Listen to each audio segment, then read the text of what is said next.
I didn't have a cell phone until I was in my 30s.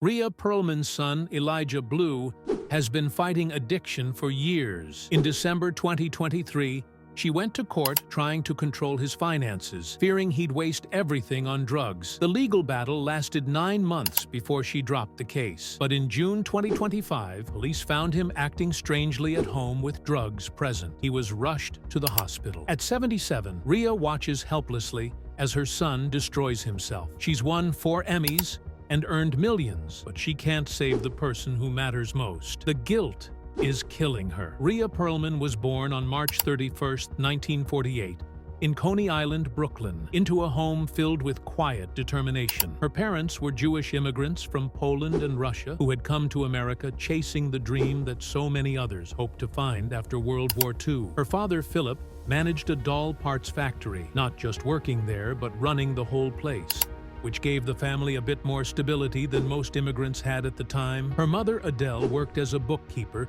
to help make ends meet. This was just 3 years after the Holocaust ended, and in a Brooklyn neighborhood where new waves of Jewish families were trying to rebuild their lives, Rhea entered a world still healing, still changing. She grew up in Bensonhurst during the 1950s, a place that was tough but full of character. The neighborhood was mostly Italian-American back then, but Jewish families like hers were moving in fast. Being the older of 2 sisters, Rhea was expected to help out around the house. Her younger sister, Haida, would later become a successful TV writer and producer. But back then, it was just the 4 of them getting by. Her father worked long hours, and her mother kept the home running. That kind of childhood didn't allow much space for softness. You learned to be sharp, to stand your ground, to help out early and often. That neighborhood taught her how to speak fast, think faster, and never back down. It gave her a gritty, no-nonsense attitude that would later shine through every role she played. As a child, Rhea was drawn to performance, not through formal classes, but through something much more old school. Her family took her to see Yiddish theater, one of the last golden eras of it before TV took over. These were shows filled with passion, humor, and culture that tied back to the old country. This mix of languages, emotions, and identity helped shape her idea of what acting could be. In those little theaters tucked into Brooklyn's Jewish neighborhoods, she started to see the power of character and humor, long before she ever stood on a real stage. But growing up Jewish in 1950s, Brooklyn wasn't easy, even in a place full of immigrants. Anti-Semitism still existed. Rhea dealt with bullying, name-calling, and the kind of subtle rejections that stuck with you. Those early hits didn't break her. They built something in her. She learned how to fight back using her words. Sarcasm became her armor, quick wit her weapon. That toughness wasn't just for survival. It later became her edge on screen, especially in roles like Carla Tortelli, the sharp-tongued waitress on Cheers, who never let anyone get the last word. By the time she was 10, around 1958, Rhea had already started performing in school plays. One early role had her delivering lines with such perfect timing that teachers started to notice she was different. It wasn't just cute acting, it was real talent. She had something that made people laugh without trying too hard, and in schools where arts programs were limited, especially for working-class kids, standing out like that meant something. Even with no connections to show business, she found her way to the stage and never forgot how it felt when an audience laughed with her. She carried that passion into college, enrolling at Hunter College in Manhattan in the mid-1960s. She graduated in 1968 with a degree in drama. It was a turbulent time across the country, with protests, civil rights marches, and growing anti-war movements. But in the middle of all that chaos, Hunter College was a place where actors were taught to challenge the norm. The theater department encouraged boldness, and students were surrounded by New York's wild experimental art scene. She wasn't just learning lines, she was learning how to speak truth through performance. This was where her love for gritty, real, flawed characters took hold. After college, Rhea took her first professional step into New York's off-Broadway scene. Her first known role was in a 1970 production called Dracula Sabbat, which ran until June 1971. In 1972, she appeared in a feminist stage production called Up and Uppity Review, created by the Westbeth Playwrights Feminist Collective. This wasn't just theater, it was part of the women's liberation movement. These plays weren't about polished performances or pretty sets. They were raw, angry, honest pieces about women's lives, and Rhea found herself drawn to them. She performed alongside Danny DeVito, who would later become her husband. They clicked both on stage and off, building a personal and professional bond that would last decades. That same year, in 1972, she made her film debut in a strange little student movie called Hot Dogs for Gauguin, directed by Martin Brest, who would later go on to direct Beverly Hills Cop. Rhea had a small part in it, but it was important for two reasons. First, it put her on camera. Second, she was cast alongside DeVito again, deepening their connection. Decades later, the Library of Congress would call the film a cultural treasure and add it to the National Film Registry. Even the Museum of Modern Art added it to its permanent collection in 2024. By the late 1970s, she was beginning to get noticed in television. In 1977, she appeared in a TV movie called Intimate Strangers, one of several small roles that built her resume. The next few years were full of auditions, rejections, and small appearances. She stood just 4 feet 11 inches tall, and casting directors often didn't know what to do with someone who didn't fit the typical TV mold. But in those struggles, she learned persistence. Her big break wasn't far away. In 1982, she acted alongside Danny DeVito once again in a TV movie called The Selling of Vince D'Angelo. He directed it, and they played a married couple, art imitating life. That same year, everything changed. She landed the role of Carla Tortelli on a new sitcom called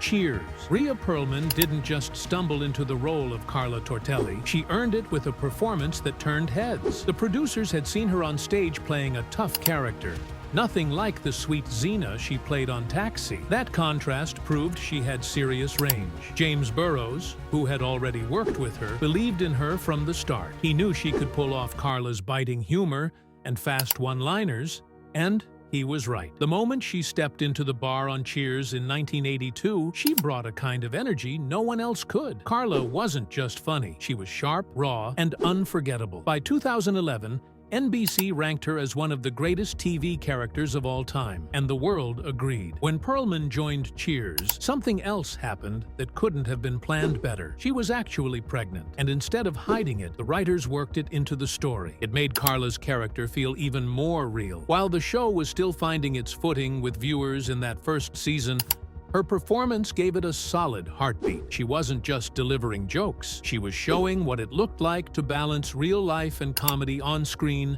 without missing a beat. That pregnancy storyline helped Carla become more than just comic relief. She became someone viewers could actually care about. Behind the scenes, though, things weren't always smooth. Shelley Long, who played Diane, had a reputation for going deep into her character. After run-throughs, she'd stay for hours analyzing every line. It wasn't drama for the sake of drama, it was just her process. But it created a bit of distance between her and the rest of the cast. Even Perlman admitted in 2019 that there was a little tension, though nothing like what rumors suggested. When Long left the show in 1987, Perlman simply said that life moved on, and it did. Kirstie Alley came in, and Cheers kept rolling. That same year, Perlman's real-life family started becoming part of the Cheers family, too. Her father, Philip, began appearing in the background. People loved him so much.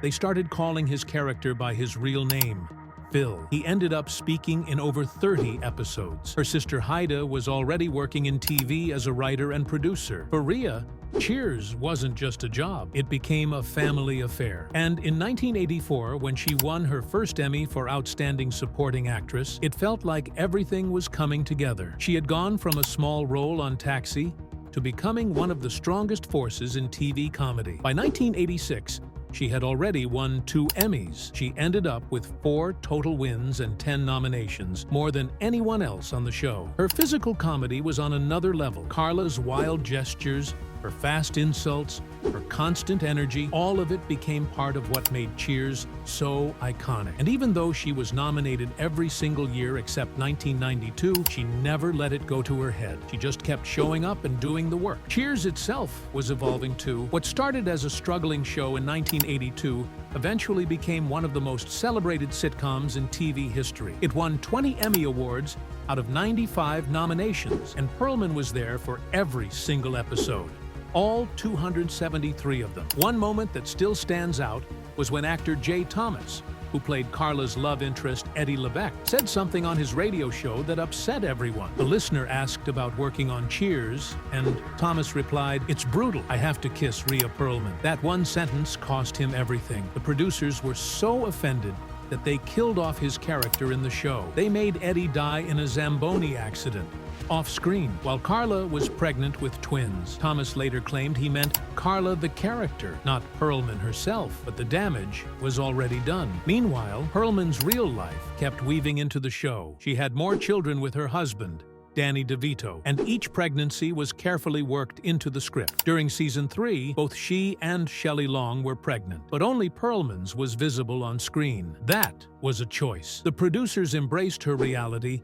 and made it part of Carla's. When the network offered her a spin-off in 1987 called The Tortellis, she turned it down. She didn't want to leave the bar or the character behind. The spin-off only lasted 13 episodes without her, but Cheers went on for 6 more seasons. Her loyalty to the show and to the people on it never faded. She stayed from the very beginning in 1982 to the final episode in 1993. That kind of consistency is rare in television, and even after the bar closed its doors, the recognition kept coming. In 2006, she was honored with a TV Land Legend Award, alongside Ted Danson, Shelley Long, and John Ratzenberger. Carla even showed up in crossover episodes of other shows like St. Elsewhere, The Simpsons, and Frasier. And in 2024, more than 30 years after Cheers ended, she received a Screen Actors Guild Award nomination for her role in Barbie. At age 76, she was still being recognized for the kind of work ethic and spirit she brought to Cheers all those years ago. In 1996,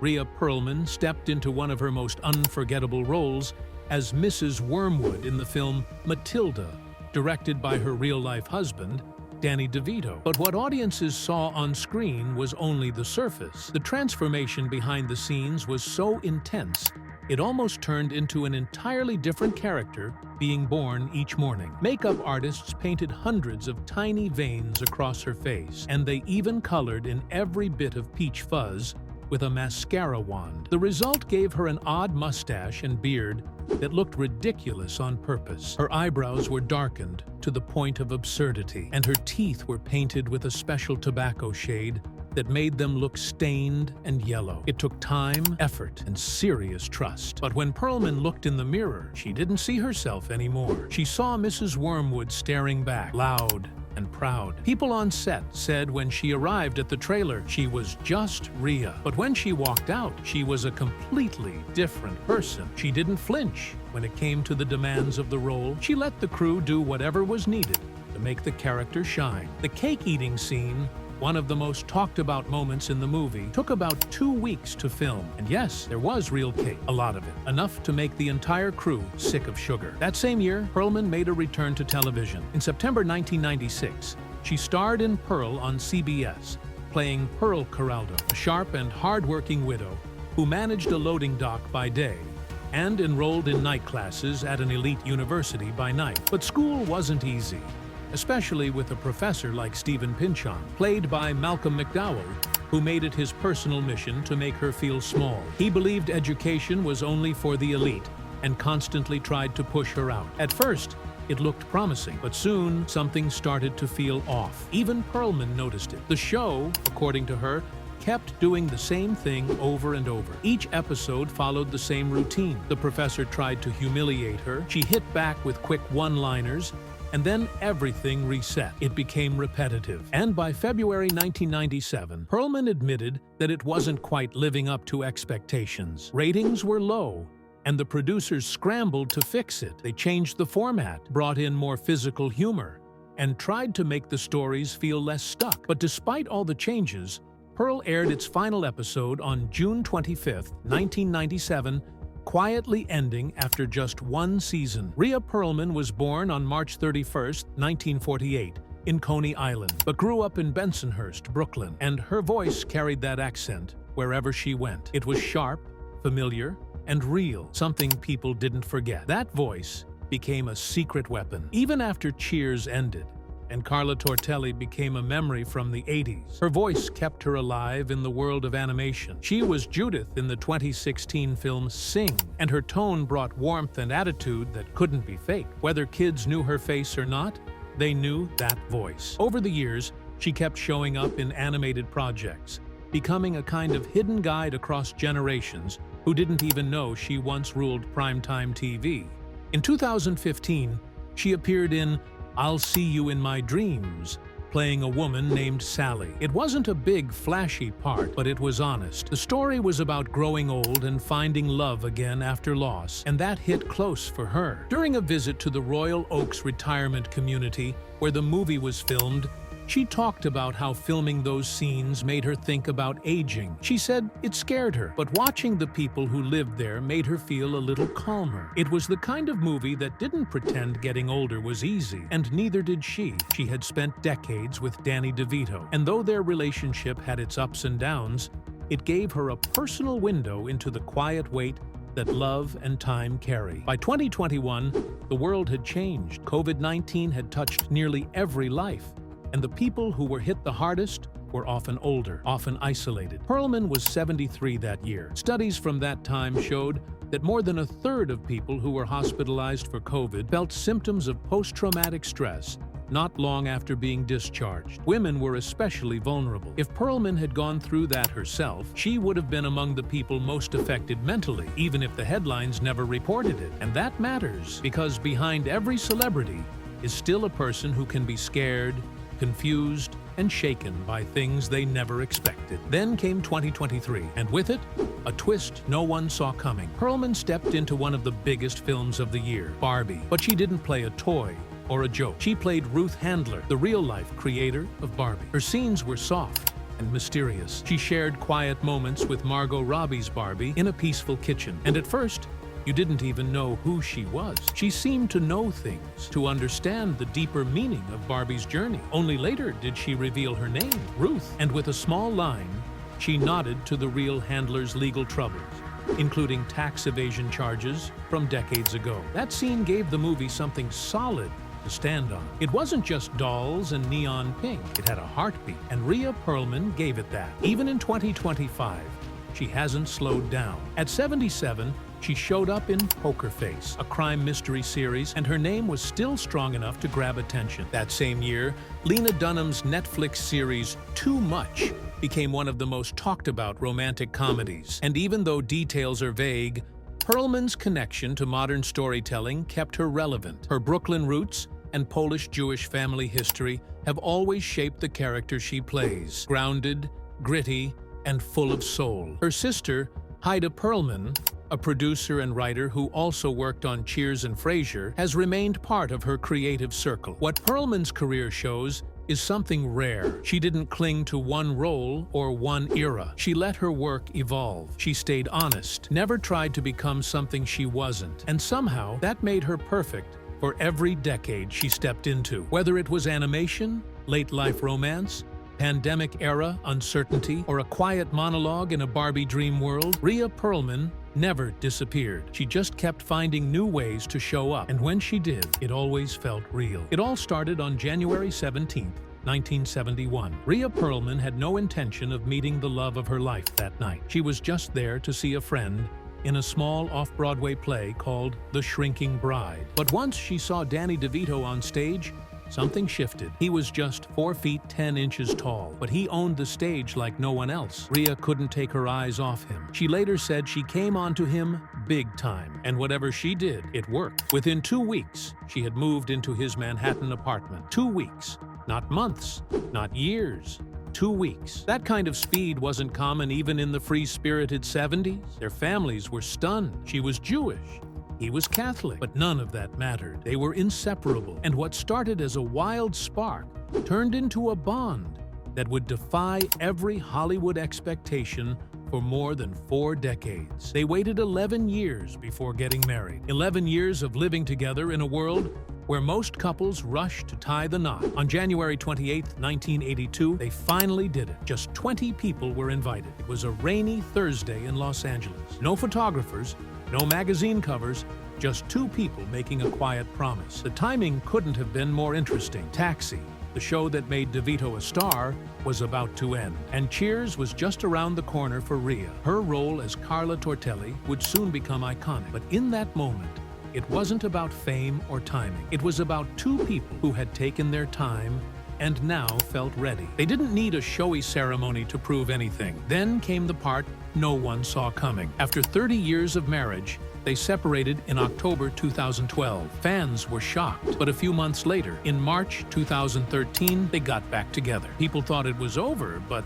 they weren't done. That second chance lasted until March 2017, when they quietly separated again. This time, it was permanent, and yet they never divorced. As of 2024, they've lived apart for more than 7 years, but remain legally married. Rhea made it clear in a 2023 podcast they still consider themselves a family. There was no public fight, no legal war, no scrambling over money. She said there were a lot of reasons for the split, but didn't go into details. Their 3 children, Lucy, Grace, and Jake, have always come first. They even share time with their granddaughter, Sinclair, who turned 1 on March 17, 2024. Their story became something rare in the world of breakups, a peaceful kind of parting that didn't break the family. But peace didn't mean it was easy. Rhea admitted in interviews that the first separation was incredibly hard. She said it took time to reach what she now calls a pretty decent understanding. She lives alone now, except for her dog, who she jokingly calls her life partner. She doesn't love the solitude,